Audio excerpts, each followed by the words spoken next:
Okay, we're gonna go build the lines. We're using the selector valve pack.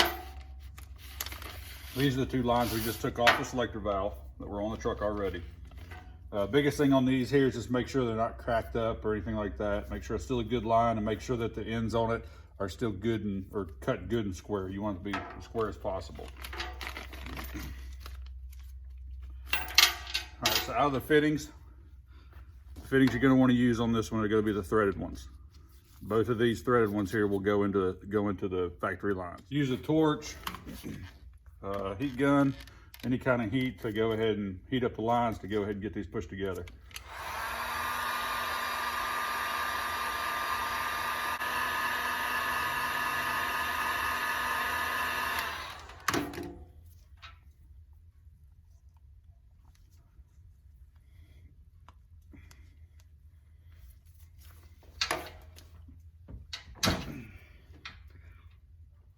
All right, we got both these hoses put together.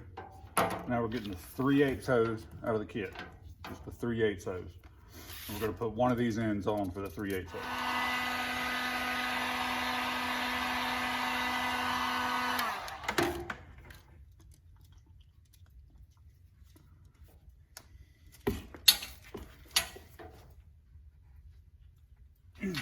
Also, when you're putting these on, you can put, they say you could use, he says you could use soap and water on them. I just kind of lick them, just give them a good little kiss. Just make sure when you push it on there that this ring right here won't turn on any on you. It should be tight up against this yellow ring right here. That lets you know that it's got all three of the locks in it. So just shove it down on there, but make sure it's all the way up to that ring. All right, next thing we're gonna do is go ahead and mount the filtration system on it. Get it ready to go. Just unhook the wiring harness from it. That way it's kind of not in your way. We'll hook that up here in a little bit. It'll have two 9/16 bolts down here, stainless steel. Go ahead and take those out and we'll go ahead and measure it up to get it on the frame. Okay, now most trucks are real specific on where this can go, but as you can see on this truck, we've got miles of flat frame. Most of them will hit the transfer case, especially on a four-wheel drive. Two-wheel drives are a little bit easier, but the four-door long bed trucks, you can just put this thing anywhere you want to. So we've got plenty of room. So we're just kind of going to stick it just right in the middle of the frame here, right in the middle of the open spot in between the cross member and when the frame goes up over here in the corner. So we're just going to put it right in the middle. This particular kit is called inside frame bottom mount. So it's basically just that, inside the frame, and it mounts on the bottom of the frame. There's no right or wrong place here. Basically, you're just wanting to hold it up and kind of just figure out, make sure everything's gonna clear. Wherever you're gonna put it at, everything's gonna clear. You're not gonna hit anything on the fittings, the pump and everything's clear. And then basically come back with some vice grips. How I do it, just vice grip it on here. Or you could just measure center line to center line on your holes and go ahead and punch your holes in. Okay, I've got it up here, just got it clamped up here for now. But what you're looking for, just make sure you have clearance around everything. Make sure nothing's gonna hit. Make sure nothing's gonna be in the way. Just kind of think how your hose is gonna route. Most generally on mine, there's a couple different bolt patterns on this. I most generally just flush this to the side of the frame, since it's an inside frame mount, and just clamp it up there. And I'll just pop a hole here, and pop a hole here, and bolt it up.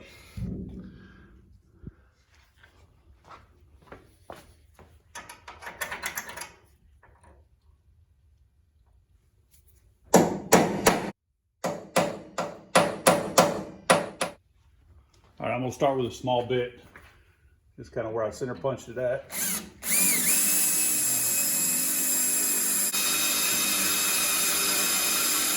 All right, now that I got a pilot hold, I'm gonna go with the final size. It's gonna be 25/64. Our bolt is 3/8, so 25/64 gives us a 1/64 of an inch of play.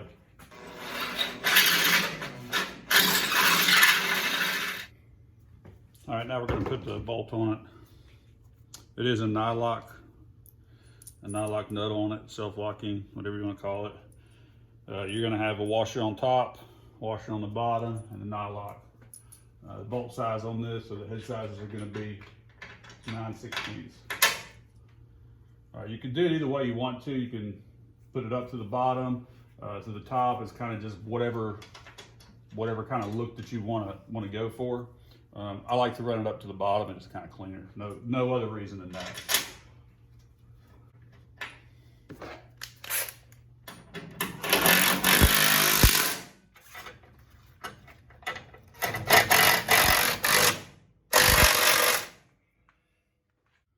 All right, now that we got this mounted, we're going to go ahead and hook up the lines coming from the tank selector going into the filtration system.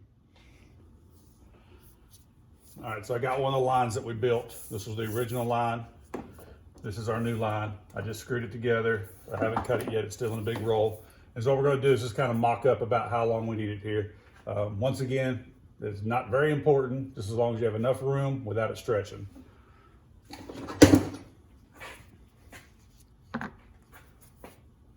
I'm going to slide it back here where it would normally mount. I want to figure on zip tying to this to keep it kind of secure.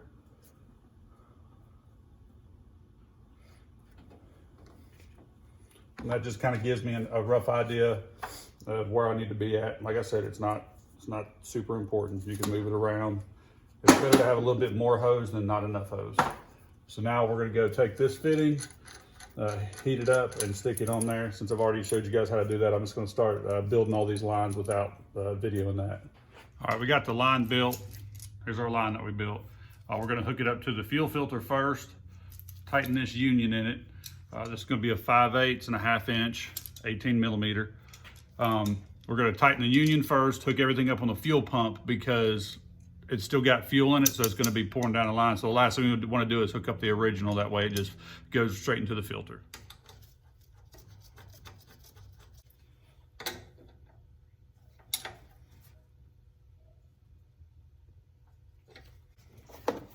Don't forget to put your hose clamp on your line before you put it up in there.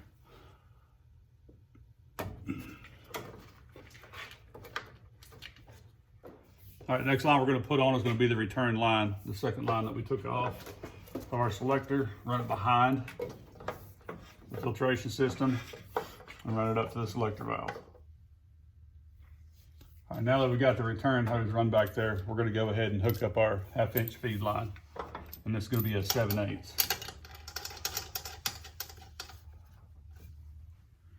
Once again, just snug these. Do not bear down on them and over torque them. Take both of your lines together. Take your old fuel line that's existed here on the frame and zip tie everything to that so everything stays good and sturdy. All right, now we're going to hook the wiring up. Run your wiring in behind this fuel bracket here.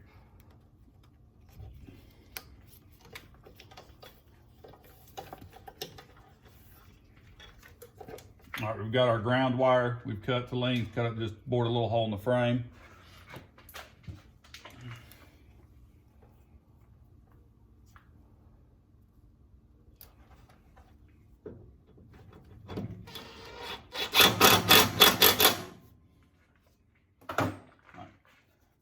So just leave yourself plenty of slack. You can stick it in behind the bracket, that's fine. Just leave yourself some slack. Don't ever cut too tight. Take the red wire that you're hot, it's got to run all the way up to the cab. All the zip ties that you put on running up through there, they should be loose enough. You don't want to snug those down and crush your lines in. So they should be loose enough that you can slide your red wire right through it like so, and just run this all the way up to the front with your fuel lines. All right, we've got the ground wire hooked up, hot wire running up to the front, and I've filled both the filters up. Just fill them up with diesel fuel and put them on hand tight. Don't use any kind of tool to torque these down or anything. Just a good hand snug on them, and that's all you're going to need on it.